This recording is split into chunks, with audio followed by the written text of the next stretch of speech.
So we'll always talk about what it means to live a bad life, but we often don't clearly define what it means to live an amazing life. And I don't think an amazing life is just about money or power or dating or even just experiences.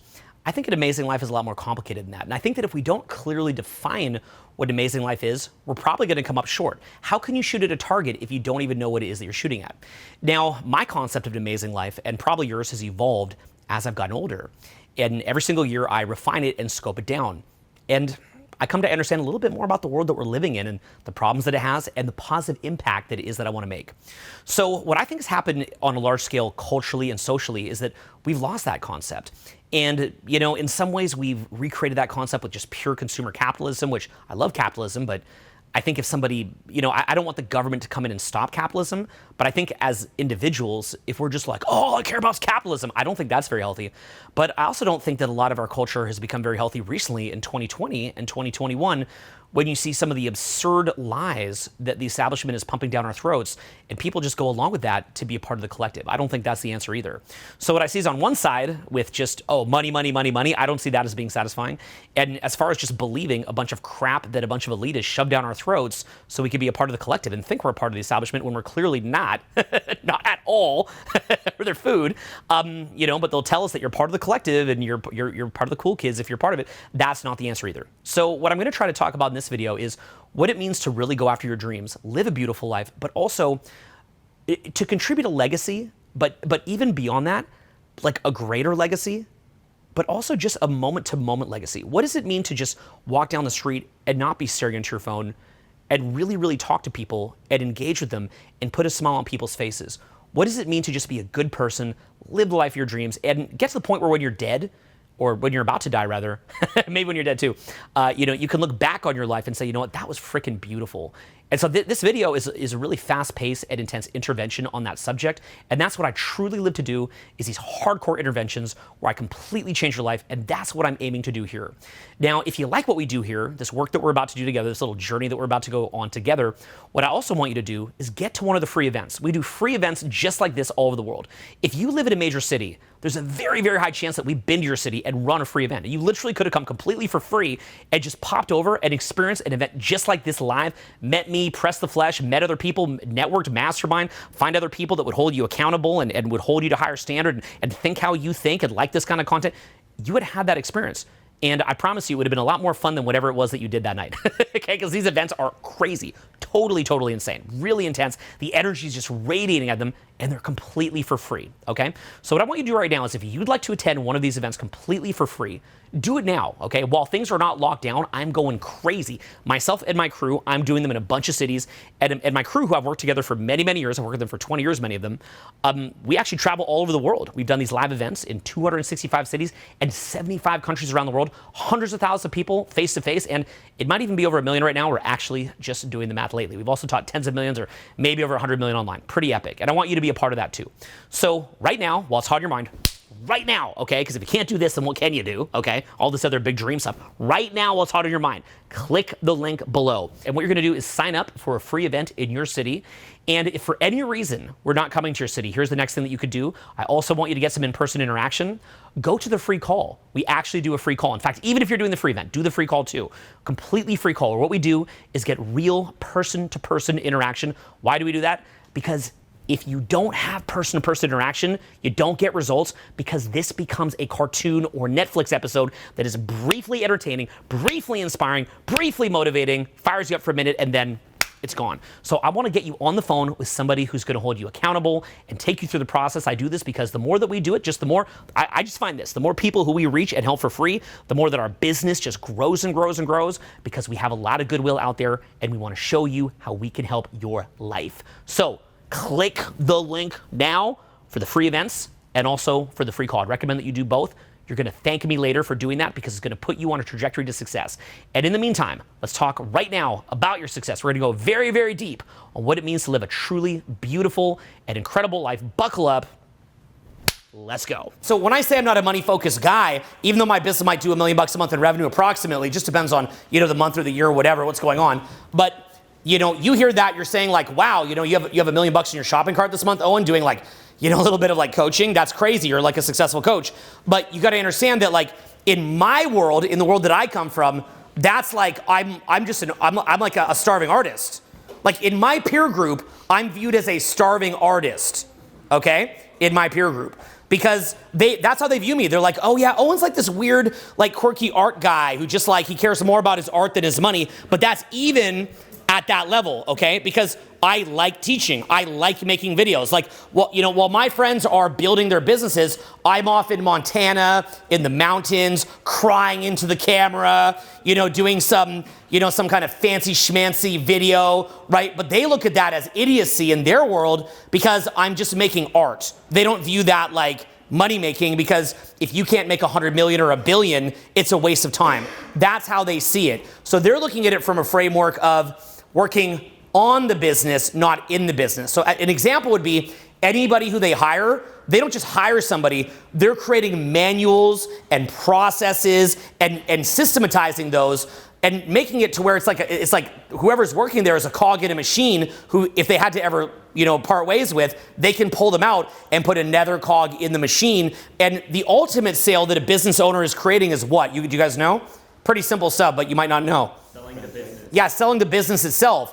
So if you just have some quirky talent who makes videos in the Montana mountains, that's not something that you can sell. There's not a resellable thing there. You're not really building something resellable because you're basically just building a business off of like an individual's personality. So you've got to be, there's arguments for that. You might have contracts with that person, whatever, but largely there's not a lot of value in something like that, right? Like my ability to continue to produce art, that's not really a business. That's more like being a doctor or a lawyer. Does that make sense?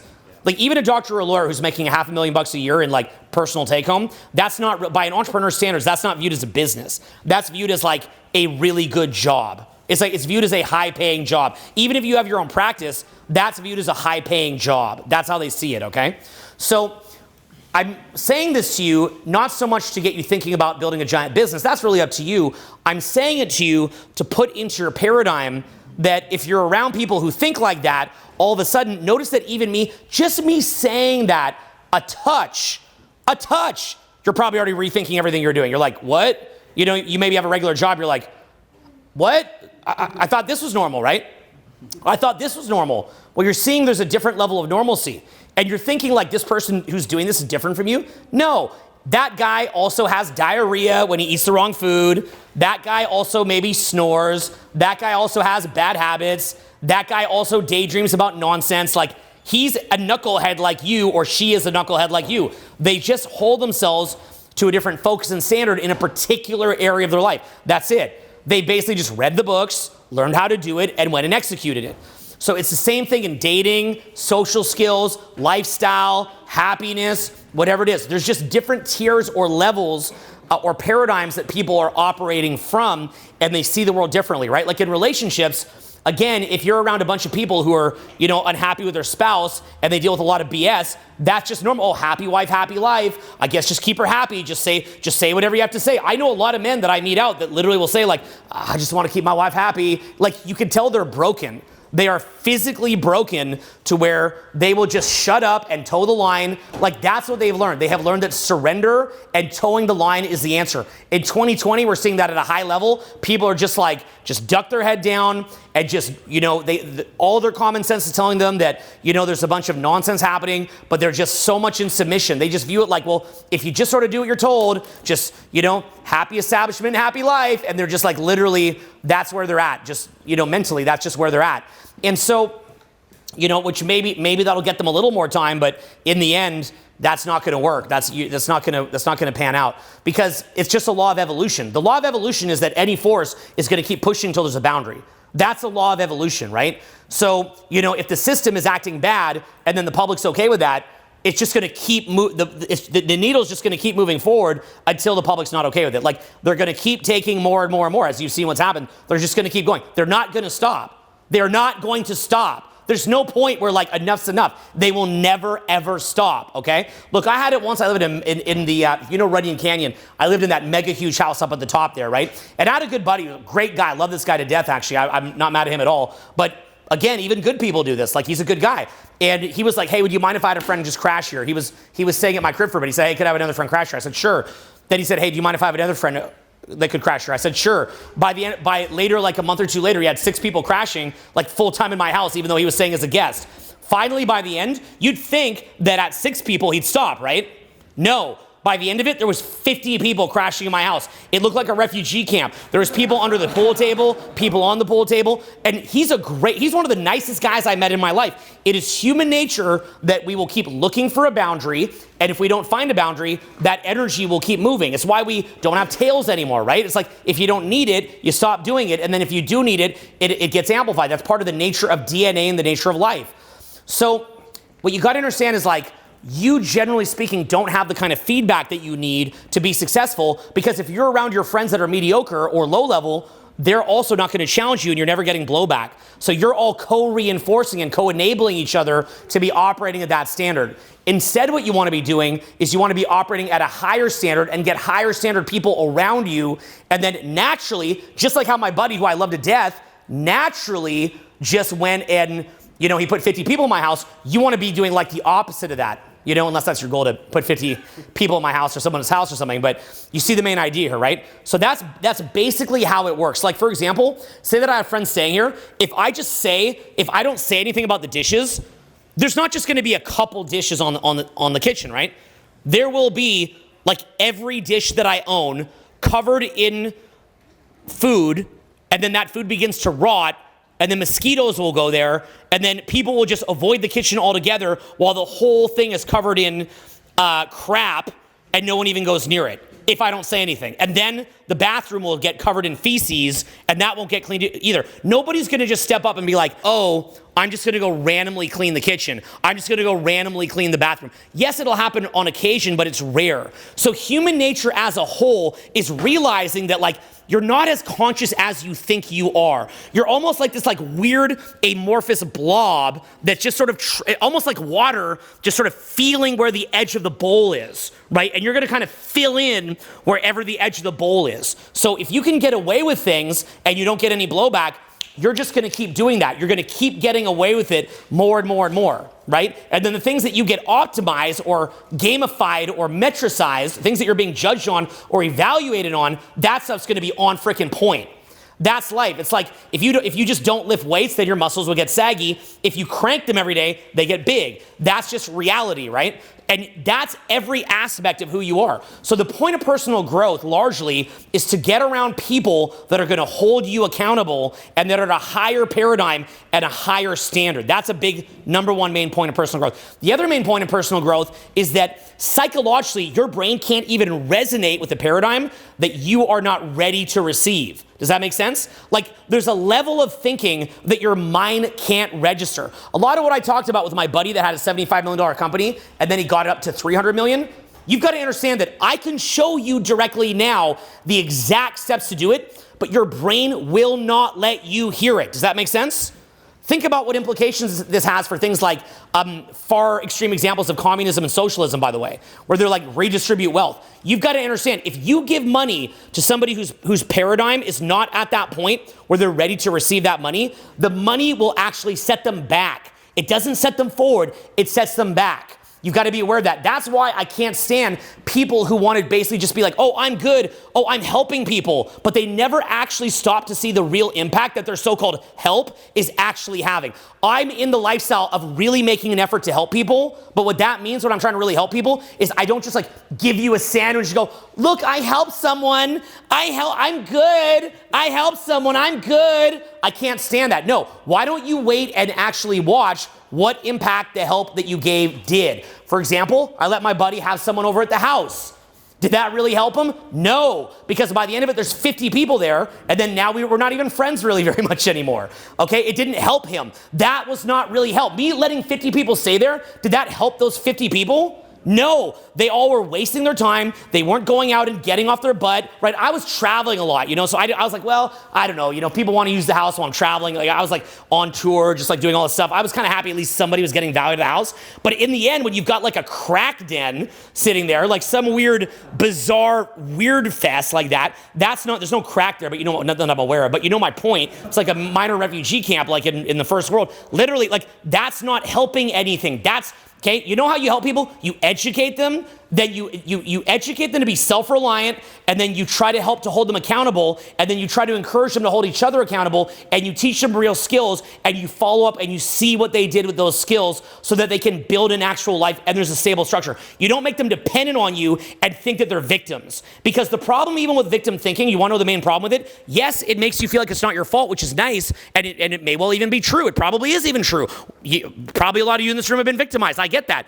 That being said, victim thinking at a core level tweaks your RAS. RAS is called reticular activation system. It is your selective focus system. And what happens is that your RAS, you don't believe what you see. You see what you believe. Repeat that after me. I don't see. Or sorry, I'm going to repeat that. I got it backwards. Okay. I don't believe what I see. I see what I believe. We got it. So, in other words, if you go into the fridge and you think the milk's not there and you believe that, the milk becomes freaking invisible. How many times have you called your friends like, where's the salt? You're like, there's no salt here. And you look for 10 minutes at the shelf, and for 10 minutes you're staring, looking for the salt, and then your buddy comes up, he's like, yeah, it's right here. And you're like, ah! Like it freaks you out. So by telling people they're victims, it is one of the greatest assaults and demonic, deranged, psychopathic attacks that you can do to someone or a group by making them believe that they are not smart enough, that they do not have the resources, that there's not opportunities, that they are screwed over, and that they should just sit there and be mad. That is the biggest assault that you can do on somebody, hypnotizing them. It's almost like the Lord of the Rings when there's like that thing or like that movie where the thing's whispering in the king's ear or whatever. And it's like, ugh. What was it saying? I've seen this like 10 years ago. Do you guys remember? It was like whispering in the bad guy's ear, like yeah. Do you remember this? The Wormtongue character. The what? His name is Wormtongue. He was like Wormtongue. The steward of the king. The steward of the king. Shit into his ear. And what would he whisper? Like, shoot, I forgot. Bad stuff though, whatever it was. So. Yeah. We'll work on that example. Next time I use it, it'll be polished. But the point I'm saying is yeah, there's no opportunity. You're a victim. You can't do it. Just be mad. And just like whispering in someone's ear to where they can't even see what's happening, right? So that's the thing, is that at a higher level paradigm, what's going to go on there is that at that paradigm, there's all this opportunity and you can see it. Now, does that not mean that there's not things like monopolies or, businesses that run amok and can put the boot on the neck of someone on Main Street? Of course that happens. We all know about Amazon. We all know about all that. We get that. So monopoly's not the answer either. But as far as people just thinking that there's no opportunity at all, it's just not true. And that doesn't mean that you can't work to make society better or to create more opportunities. Remember, they're not mutually exclusive. You can recognize that the system has problems and try to fix it. That's fine. If you want to say, hey, the system has a problem, I want to try to fix the system, make it better. That's not mutually exclusive with still realizing that there are opportunities now as well. You can be rich and successful while still making the systems better. It's not one or the other. It's not like be successful and don't care about the system, or care about the system, don't be successful. Like, you can do both. But you've got to understand that at a certain paradigm, you can put the opportunity in front of somebody, but if they don't believe that they can act on it and they think they're victims, they are completely in handcuffs, because you've handcuffed their state of mind and they are destroyed. You have put assault on them in ways that is so deranged and vicious.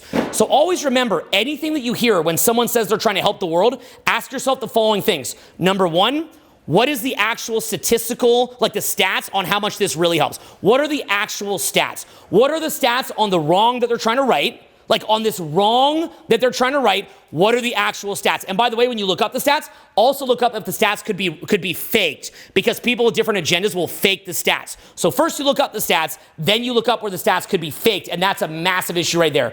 Then what you've got to do is ask yourself, what is the law of unintended consequences?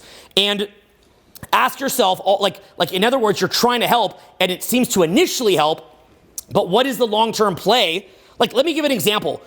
We here in America, Canada, did we win World War II? Yes or no? Yeah, I think we did. My grandparents fought in World War II, and I'd like to feel like we won. I'm very proud of my great-grandfather and my grandfather that served in World War II and attacked Hitler. I'm happy about that. But you know what? You could argue that, hey, we won that really, really big battle, but the war ain't over as long as that demonic, deranged, psychopathic, evil energy still exists. So we call it a war. I'd call that a battle. And I wasn't there, and I'm not taking away from that because it's the biggest battle of all time. But there's also little micro battles that can occur, right? World War II was like this big kind of focused fire hose of evil, right? Well, when you stop that evil, remember that doesn't mean that evil just goes away. Maybe it dissipates in a bunch of millions of little tiny evils and then still tries to find a way through. So you've got to stop that evil, not just at the logistical aspect of stopping it. You've got to change the consciousness that is feeding off of and thriving off of. So some of that evil, as an example, is brainwashing people to believe that they're victims, to believe that they don't have the resources, to believe that they're not capable, and so on and so forth. And again, that doesn't mean that you can't work to fix the system. Do that too, but just remember this one main word above any other words I'll tell you this whole weekend. Just say the word with me, what else? What else? And so what that means, it's say this word, opportunity cost. Say that word, opportunity cost. So what that means there, opportunity cost, is that anytime that you're spending thinking about how much you're a victim, you could have been spending that exact same time to bank it. You could have been spending that exact same time to be successful. You could have been spending that exact same time with your family or being happy and so on and so forth. And so what happens is that when you stare the negativity in the face for too long, it's like, you stare into the abyss, you become the abyss. You're so mad at the world and everything that by the time you see opportunity, you're so addicted to being in that mode that you can't get out of it. And you're going to see a lot of this in this day and age. This is rampant in this day and age, rampant in this day and age, rampant in this day and age. And that's where, in my view, personal growth is actually getting to the core of what it is that's going on in our country, because you've got to be careful. If you get a country completely, utterly subverted and demoralized, and you get a country believing that we suck, and that doesn't mean that there's not parts that do suck or that are disgusting, but if you overall are like, okay, we suck, like not just, okay, parts of it suck and part of it are disgusting and that needs to be fixed, but that the whole thing just sucks, and you get to that point, and then if you get to the point where people glorify being victimized, and that's actually how you get status, is by being a bigger victim, and then if you get it to the point that being mediocre is better, and then you get to that point, and then you get to the point where then we decide that we're so scared of our own tails that we can't leave our house for a very long period of time, and we get to that point, what's going to happen? Well, what do we know about other parts of the world? There's other parts of this planet that have ideologies that are absolutely crushing that I promise you might think you want to live in, you don't. And there's other parts of the world that have a lot of power, and you know what they say is their main goal? If you ask them what they want to do, they want to run this place. That's their main goal. Their very leaders will say, yeah, in about 15 years, we'll be running you. Ha, ha, ha. And while you're sitting at home just going like, oh, we're victims and we're afraid and we're sitting at home and their economy's roaring and roaring and roaring, what's going to happen? We're going to have nothing left. And then you can be a real victim. Then the self-fulfilling prophecy loop will be complete. And that is what our children will grow up in. In fact, go grab Dylan for me here, okay? And so I want to make, and we'll do it quick, I want to make that point that we're getting at here, that look, if you hate your own life and you hate where you're from and you just want to lay down and die, that's ultimately your decision. You go do that. But if we don't change the trajectory of what it is that's going on here, then that's not just going to be like you personally suffering. There's children that had nothing to do with this that take things for granted that we're going to grow up in like a half-stable world, and they're going to grow up in that. Do you guys understand that? So this is not just about, hey, Dylan, come here. So this is not just about that. Like there's a lot of people, come on over here. Like there's a lot of people, like if I just say hi to him, he's in his world. Say what's up. Okay, just go, hello. Hello. No, a loud one. Hello. A louder one. Hello. Give a louder one. Hello. And louder. Hello. Go, hello. Hello. No, give all your breath. Go, hey, stand here. Stand like this. Go, hey. Good. Now go like this. Come back. Okay, go, what's up?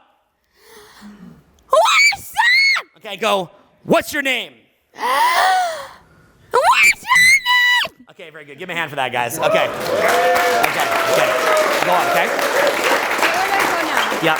Where do I go now? Upstairs. Yeah, you're good. So, there's people like in his world, he doesn't know what's going on. He doesn't know what's going on.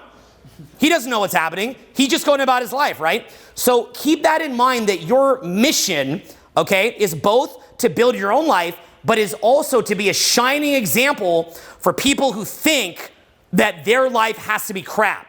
And so you've got to be a role model for that, and you've got to speak out to people. And by the way, here's the main key. Don't speak against them and tell them that they're wrong or start calling them self-perpetuating victims. That doesn't help anything. That's triggering and helps nothing. So don't view it like you're in the tribe of people that you don't see the truth and that other people don't see the truth. Don't view it like that when you talk to somebody. Get somebody to talk. Okay, repeat after me. This is from Stephen Covey. Seek first to understand. Then to be understood. So in other words, listen to people, hear them out, sit there and just shut up and listen. Listen to people's pain. Listen to people's concerns. Listen to where people feel like you have just ignored them, that you don't get it, that you don't want to get it. Show people that you care. Learn to be an active listener, a non-judgmental listener, and let them get things off their chest. They need to do that. They need to be heard. Once people have been heard and they've actually got that pain off their chest, and you show that you care and that you're listening and that you're not just some arrogant, annoying person who's going to tell them they're wrong, but who is actually saying, no, you are, like, you can be right. And then there's this whole other level that's also right. Like, you can be 100% right about what bad is happening, and you're totally, totally right, and it totally, totally sucks, and that has to be accounted for. But from there is that word of what else and opportunity cost. Say that word, what else? What else? And opportunity cost. And what that means is that once we say, okay, that sucked, that beyond sucked, that's beyond word. There's no words for how much that sucks. There's no words for it that are enough. From there we say, okay, what now? Just say that word, what now? What now? And what now means everybody here has got to be on their absolute best. Their absolute best. And that means being happy, being productive, being life-affirming, spreading joy, spreading positivity, and helping people. But what does helping people mean? Does that mean domesticating them and stripping them of their instincts and making them depend on you and just placating them? That's not what it means. What it means is helping people to you operate at a higher paradigm, you're happier, you're having more fun, life is better, life is awesome, and then they see you and want and view you in a heroic light, and then you say, hey, sit down, let me help you. How can I help you? Let's talk. What can I do to help you to have the life that you want? How can we get it that you have everything that you want out of life? Let's talk about that and have a discussion about it, and let me be here for you. Not just buying your way out for a photo op on social media, but actually putting in the time to really sit with people and actually help get them to their hopes and dreams, and then encouraging them to pay that forward so that we have a powerful base here of freedom, so that you can grow up in freedom and your children can grow up in freedom, and that we don't wind up in one of the most horrifying systems in the world. And that's where we're headed right now. So just keep that in mind, that there's never been a more important time to really be on top of what it is that you're doing. And I'm not perfect by any means, I promise. None of you are perfect, and nobody's perfect, but just always trying to do better. That means not just working harder about money. It's about being happier. It's about engaging more. It is about making more money, and it's about having a more fun life. What does that mean at even bigger picture? Part of the dream that we have here as a part of where we come from is family, is prosperity, and is the pursuit of happiness, which means you've got to not just have the pursuit of money for money's sake, but you've got to have a vision for what it means to live a beautiful, happy life. Many of you here have never even been to the Grand Canyon. You've never been to Zion National Park. Those are all within a quarter of a day's driving to you, and yet you've never been there. Who here's just never been to Zion National Park? Put your hands up. So one of the most beautiful places in the world is 5 hours from you, and you never went, right? I'm not trying to say that's all happiness going to Zion, but you literally have like the biggest trees in the world at Sequoia National Park are 3 hours from here, the General Sherman, look it up, and most of you have never been to that. So keep that in mind, like the pursuit of happiness is banking it, making money, having prosperity so that you can have fun with it and enjoy it, but also so you can protect yourself and your family and your loved ones so that if something bad happens, you have a backup. It also means that you can have a happy life, but it also means don't just work all the time. It's not about that. It's about using that freedom, not just to compete against people and sit there on your phone and be miserable. Like a lot of our society, what it's become is like we just sit there looking at our phone, like someone says hi, you're like, whatever, you're weird, and just go back into your phone. It's about actually being a light in your community, saying hi to people, really talking it, like when you're out, really actively listening, giving your full attention to people, listening to them, sending them love, sending them positivity, even when they're in their world that could be in pain, sending them love and positivity and understanding, and getting out there and just making a better vibe everywhere that it is that you go, right? Because ultimately what we need here is like a new identity as far as like where we're coming from here. A lot of that kind of 80s consumerism that was parodied in movies like American Psycho. Do you guys remember American Psycho? And you had Christian Bale, and he's like mad that he doesn't have the best business card. Do you guys remember that? Like all that kind of stuff. That sort of like me mindset is the worst of us. That's the worst of us. But that said, the flip side of that, where the government just comes in and says, care about your fellow man. Now get in a sewing factory for 18 hours a day. Well, a couple at least become trillionaires. That's not the best thing either. When we're at our best is when everybody is having opportunities, doing our best, but also enjoying life and being good people. That's where we're at our best, okay? So as you're going through this, we're going to talk a lot even further into today, as we've been doing, about how to make more money, about how to live your dreams, about how to have success. But remember, it's also about having game plan for what you really enjoy. Maybe getting a boat, maybe getting ATVs, maybe going on a road trip, getting on the open road, seeing the country. Being out there at a fireplace, talking to people and having fun and joking around and not just doing so while intoxicated, but like doing like real present energy being exchanged. You want to get a little messed up here or there? That's up to you, but like real present energy being exchanged. That's the real culture that is worth saving.